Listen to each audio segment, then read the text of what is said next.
Good morning dear students. आज हम class 8th के इंग्लिश सब्जेक्ट के lesson number 3 the false flight को पढ़ेंगे और समझेंगे। द फॉल्स फ्लाइट का मतलब हुआ एक झूठी उड़ान।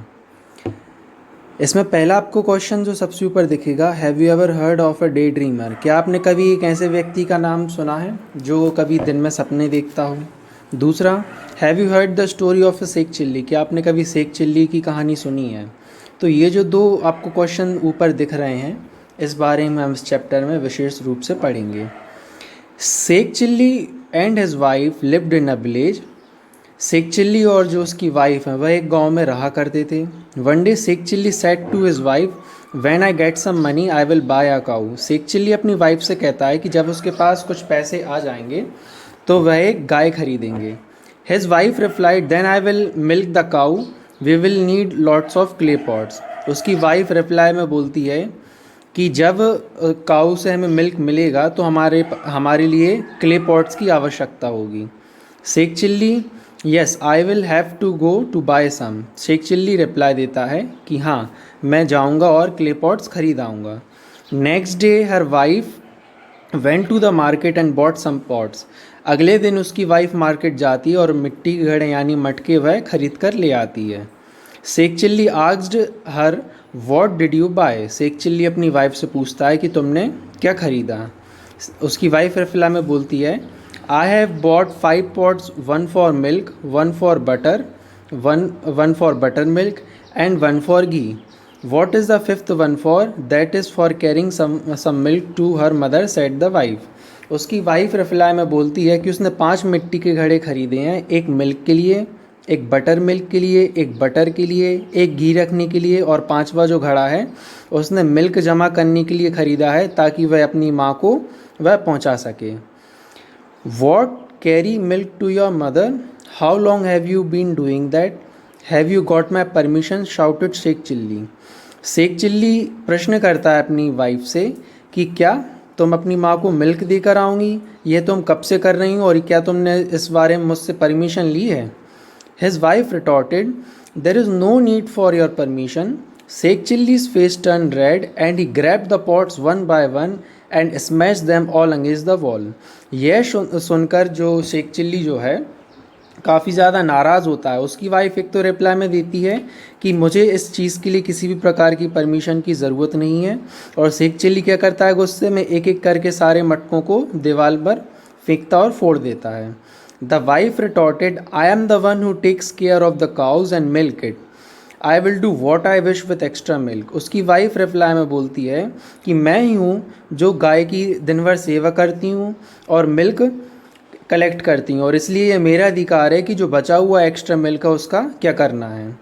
You fool, I work and sweat all the day and buy a cow and you give away the valuable milk to your mother, roared the husband.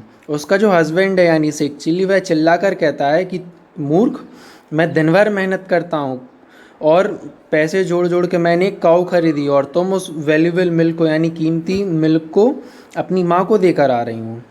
यह सुनकर a neighbour came to their house, he asked the angry husband, what's the matter, why are you shouting? यह सुनकर ये जो आवाज़ जो हो रही थी वहाँ पर गुस्से की, ये आवाज़ सुनकर उनका जो पड़ोसी है उनके घर तक आता है और उनसे पूछता है कि भाई ये क्या मैटर है, आप लोग इतना चिल्ला चौंच क्यों कर रहे हो? This woman is giving away the milk from our cow to her mother and the neighbour asked your cow. वह नेबर जब सवाल करता है शेख चिल्ली से, तो शेख चिल्ली रिप्लाई में देता है कि ये जो औरत है यानी उसकी जो वाइफ है क्या कर रही है, ये जो मिल्क है वो अपनी माँ को देकर आ रही है। नेबर पूछता है आपकी काऊ कहाँ है, कौन सी गाय? Yes the cow I am going to buy when I have enough money. Oh that one, you don't have a cow yet do you, said the neighbour. तो नेबर पूछता है कि आपकी काऊ कहाँ है, तो रिप्लाई में शेख चिल्ली कहता है कि जब मेरे पास पैसे हो जाएंगे तो मैं एक काऊ खरीद लूँगा। तो रिप्लाई में नेबर पूछता है कि अच्छा वह गाय जो आपने अभी तक खरीदी नहीं है।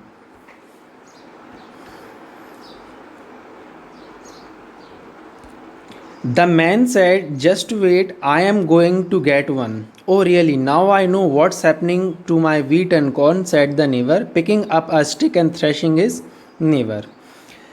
जो शेख चिल्ली जो है वह कहता है कि हाँ ठीक है, मैं अभी जाता हूँ और एक गाय खरीद कर लेकर आता हूँ।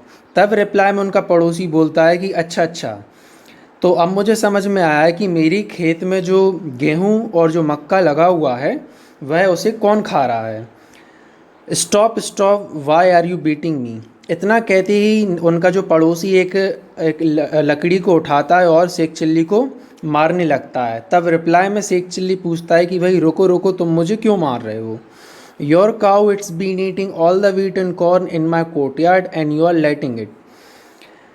तब रिप्लाई में उनका पड़ोसी बोलता है कि तुम्हारी गाय जो है मेरे खेत में आती है, मेरे खेत में गेहूँ और मक्का की जो फसल लगी हुई है उसे वह खा जाती है और तुम उसे खाने देते हो। Wait, wheat and what corn, I am going to sow, I have been planning it for months and your cow has been eating all the wheat and corn.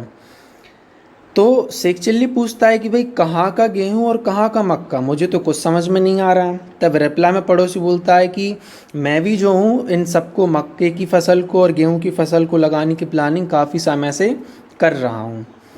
Sheikh Chilli and his wife suddenly realize the truth and they had a hearty laugh. तब जाकर शेख चिल्ली और उनकी wife को समझ में आता है कि असल मसला ये है कि हाँ, ना हमने कोई काऊ खरीदी, ना हमने मिल्क जोड़ा और ना ही हमने अपनी माँ को ये मिल्क पहुँचाया। हम बिना वजह एक झूठी बात को लेकर लड़ झगड़ रहे हैं और वो सभी लोग एक अचानक से सब कुछ वाक्य भूलकर हंसने लगते हैं। सो स्टूडेंट्स, इस चैप्टर को आप सबसे पहले अच्छे से रीड कीजिएगा और इसको लाइन टू लाइन एक्सप्लेनेशन पर ध्यान दीजिएगा। नेक्स्ट स्लाइड्स में आपको इसके क्वेश्चन आंसर एंड एक्सरसाइज मिलेंगे। ठीक है, थैंक यू।